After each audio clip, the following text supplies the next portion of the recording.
This is a test for glovers.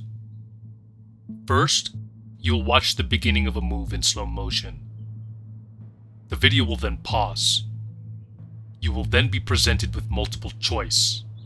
Your objective? Simple. Choose the correct move that will be performed. Ready?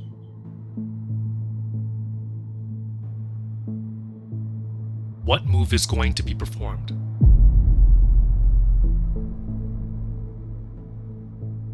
The correct answer is tutting. Next clip. What move is going to be performed?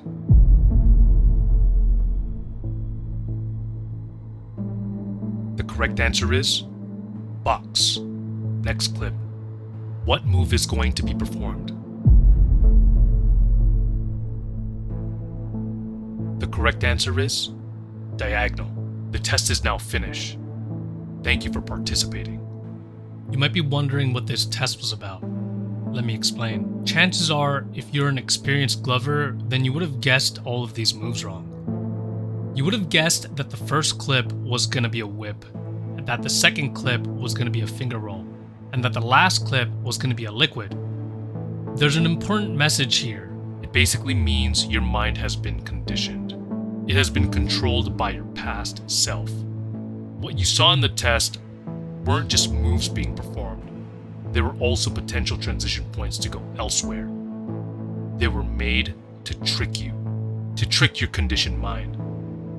The move that you thought could have been any other move if you let go of any preconceived notions. Transitions are the hardest thing to learn in gloving. There's just so many different concepts to learn, and linking them all together may not make any sense, especially if you don't have the right foundations or protocols in place. It becomes a whirlpool, and things get chaotic.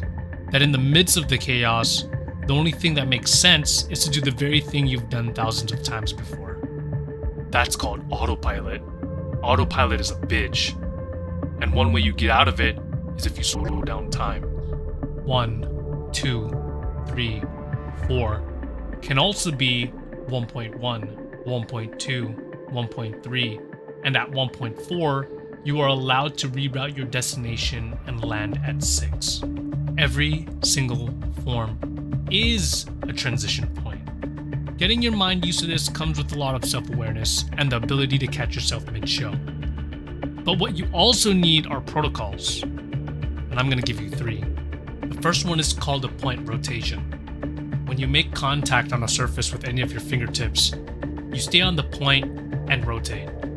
This protocol is OP because it changes the plane that's accessible to you without having to do much work. It's a simple rotation. If I trace to the tip, point rotation, move. If I trace to the tip, point rotation, move. If I trace to the tip, point rotation, move. The next protocol is flipping. You are not limited to the orientation of your form.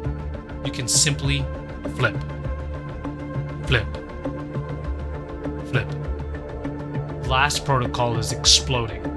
It's essentially gloving parkour, but with finger rolls. If you get stuck or lost within a connection, just explode into a new one.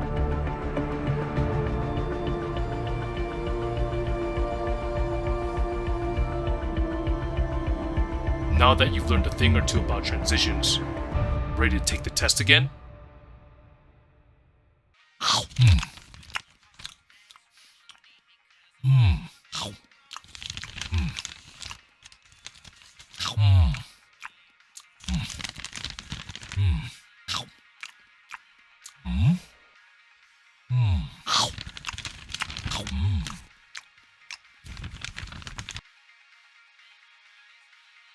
I know what you're thinking. You're thinking, how the hell is he eating all those chips with his mask on? That's not important. What is important are these batteries, and these gloves, and these accessories. And you can get them all 10% off if you use the code ALOHANATION at glow-leds.com. I'm watching Fry.